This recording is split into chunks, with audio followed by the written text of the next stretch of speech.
Mætti til Kísakaljó, fyrsti leikur búinn, móti Norðmönnum, reyndar tap. Hvernig er svona fyrstu tilfinningar eftir leik? Bara erfiðar sko, svekkjandi tap og eins og segir og bara finnst þess að það mætti vinna þetta sko, liðið lið, þannig. Já, alveg sæðilegt, við vorum alveg skelfilegir sko. Við vorum mjög stressaðir, ég myndi að halda það, við vorum allir stressaðir. En það er alltaf helviti gaman að koma á Norðurlandamóti og keppa svona leikmenn, prófa nýtt. Hvað er svona helsta þá í leiknum sem við þurftum að bæta ofan á? Ég væri að segja bara að spila saman sem lið sko. Mér fannst það ekki spila nógu vel saman og kannski meira líka bara boltarhengu bara. Ekki fara svo mikið 1-1 og líka bara taka opni skotin. Já, það hlýtur að koma bara eftir því sem liður á móti að spila betur saman sko en...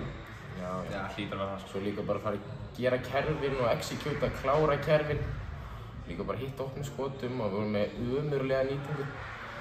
Og það var bara þannig sko, ef við hafum hitt alveg einhverjum þristum viðbót sko, það var alveg unnið leikinn sko. Það er bara þannig. Já, 100% sko. Bara opnu skotin hefur fyrir onni, þá var þetta bara komið heldur sko. Já, sá. En hvernig finnst ykkur að vera komnir í Kísakaljó? Hvernig er æfingaaðstaðan? Æfingaaðstaðan er bara frábær sko. Með 2 risastóra sali og bara geggjaður mat. Já, líka bara vellirinn fyrir utan og getur komst inn í húsið og frábært ungverði bara. Þannig mér finnst það bara geggjað sko. Fyrir alla íþróttamenn, bara geggjað. Herru, hvernig er þá framhaldið? Vitið hver er í næsta leik? Svíþjóð og Mongóliu.